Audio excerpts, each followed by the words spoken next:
Hi again then guys, and welcome to another Special Projects custom build, and this time we're building a vehicle which isn't really designed for speed as much as style. The RWB-inspired version of the Porsche 911, or the RUF BTR as it's called on the game. This car, of course in real life, vehicles like it, not necessarily this specific one, once they've been tuned by RWB, they have extreme body kits, huge rear wings. They tend to be modified, as far as I'm aware, to different performance amounts depending on the driver. Most of them seem to be more focused on the visuals rather than having the highest possible track performance, but obviously some of them will be very heavily modified in terms of performance. Now what I wanted to do with this build is kind of have a mix of both, because it's great to have a good looking car for say cruising or drifting or just driving it in general, but if you can have that performance as well, you might as well.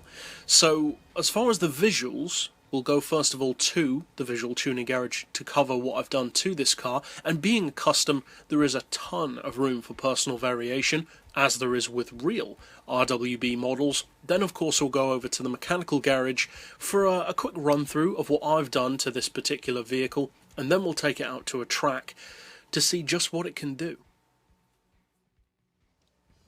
Now as far as the visuals on this particular model, it is of course a non-premium, so you don't have the option of things like body kits, which is a real shame because it could do with having some more extreme body modifications to make it look more like an RWB model. Now as far as my personal version goes, I opted for a custom rear wing with a Type E wing support, which is a relatively minimal one. I've gone for the Type D wing itself, which has a curve to it, as you can see from the top, and also as you can see from the side has a little indentation in the centre of it as well. And as far as the winglets, I've gone for Type B, which is relatively slender and slim and has the same kind of curve to it that really suits the shape of the car, in my opinion at least. As far as height, I've reduced it by 1, so just a tiny bit lower, and then I've got the width as far as possible. Obviously that looks very extreme, but it seemed appropriate to the car. Again, there's loads of room for personal variation there though. As far as the rims, again, choose whatever you want of course. I've gone for the highest possible size, and then the rims that I've gone for in particular, because they have this kind of drift quality look to them with the style, are these Ray's TE37 SLs. Doesn't matter what colour you get them in because you're going to paint them anyway probably. They're a 6-spoke, as you can see. Slightly recessed centre, which looks great on drift cars, and also you've got that little reddish orange strip on one of the spokes, which is also cool. I personally love it when you have asymmetrical styling. To me that will always look better than having the same thing on both sides. As far as additional meters, obviously there aren't any because it's not a premium, and for the colour of the car, well, of course RWBs are available in loads of different colours. I've gone for, as you can see, a matte blue, and it's called just that, matte blue. I don't think you can get that from any cars that I'm aware of. You have to win it in a seasonal event, but of course there are a ton of colours to go for. Now I've gone for that colour for the body, and as you can see for the wing as well. As far as the brakes, I've also gone for a matte colour, and on this occasion I went for matte orange, which is kind of a little bit of a reddish orange, not too far off the strip on the rim itself. And as far as the wheels, yep, that's what they're called, I've gone for the glitched black, which comes from the Peugeot Vision GT car. There are a couple of different versions of the colour that you can get from the Peugeot. I've gone for the glitched red from that particular model. When we scroll down to it, you'll be able to see the name. But as I said, it does come from more than one. I've gone for Red 764, as I often do. And for the visuals, that's all I've done. So, tons of room for variation, whatever wing, rims, colours you want. But now, of course, let's go to the mechanical side of things. Now, as far as the tuning, as I said earlier, these cars aren't really, as far as I'm aware, stuck in any particular rut of performance tuning. I think it just depends on the customer, what they've already done to the car, what they will do in the future. I wanted to build it to a level where it has an appropriate level of spec, something which is believable for the car, but at the same time isn't so high that it's not useful in racing. So I chose 600 horsepower, that seemed appropriate for the vehicle, kind of a supercar level. The PP isn't ridiculously high, and as you can see we've got the weight relatively low. Now I went for sports softs. Obviously if you go for racing softs it will be quicker, and to some degree this is kind of a multi-purpose build. It can be used as a straight line machine, a track car or a drift car. The predominant settings that I've gone for make it more inclined to be a good drift car. So if you want it to be quicker around the track, obviously you'll want to change a few things, such as the tyres.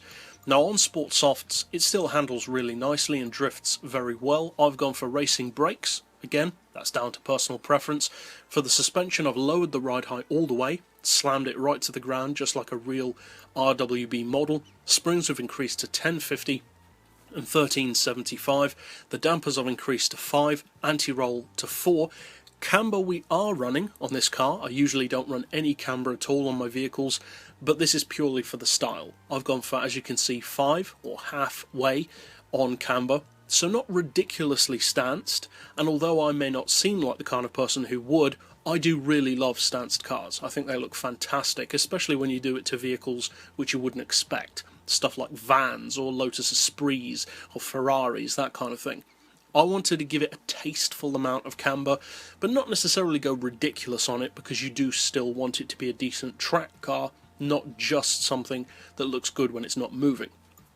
The tow, we've got neutral as usual. I'll come back to the gearbox in just a second. For the diff, obviously you've got options here. I've opted for the lowest torque, acceleration and braking to kind of stiffen up the car, but it still very much allows it to drift quite a bit. We are running an oil change, and I've gone for a stage 2 engine tune, as you can see, sports computer, manifold, high RPM turbo, and then reduced the power by 0.1 to get it to 600 horsepower. Then as far as weight, we've got the full package plus downforce on the custom wing, and then I've added 48 kilos of ballast. We've put that all the way to the front to improve the weight distribution. It's a very, very tail heavy vehicle, and also to bring our PP down to 565. Now for the gearbox, finally, this isn't really a flat out speed tune. It can be if you want it to. Obviously it's not going to be as quick as if you had full power running through it, but I've gone for an auto setting of 205, then individual gears, as you can see, of 2.9, 1.9, 1375, 1050, 850 and 725, and I've gone for a final drive of 3.6 for this current mode, if you will, which is more of a track build. If you want more top speed, of course you could take that final drive down to say 3.4, 3.3 or even lower if you need to, and the rest will pretty much just take care of itself. So that's it overall for what I've done, and as with the looks, there is a huge amount of personal variation. It's not based on any specific real RWB model, so you don't really have to worry about sticking to numbers. So that's it overall for the build, but now of course let's finally take it out to a racetrack. Overall, as I mentioned earlier on, there is loads of room for personalisation with this build, which is always a nice thing to have if you can. It means that even if two people use the same build, you're pretty much guaranteed to have some differences between them. Now, around the track, as I said, this can be built to do different things. It can be fast, or it can be fun, or you can go kind of in between. With the settings that I've got, that's sort of the case. It's a little bit in between. Now, as you can see, it is very inclined towards being a drifter, and with the current diff settings, it's actually really good, I would say, at holding a drift. Usually, especially for less experienced drifters, when you come out of a drift, it's easy to overcompensate and then spin out the other way. With this car, it kind of brings itself back into line quite well. At least when I was driving it, it did. So overall, if you do decide to use this build, obviously I hope you find it by far, first and foremost, fun to drive, to cruise with, to drift, etc., but also potentially useful if you do decide to use it in time trials or sprints or circuit racing, etc. It's a multi-purpose build, very much so. So if you'd like to keep up with other custom and also replica tunes and builds like this, be sure to slap subscribe down below to see those as soon as they're released. But for now, as always, Thanks for watching.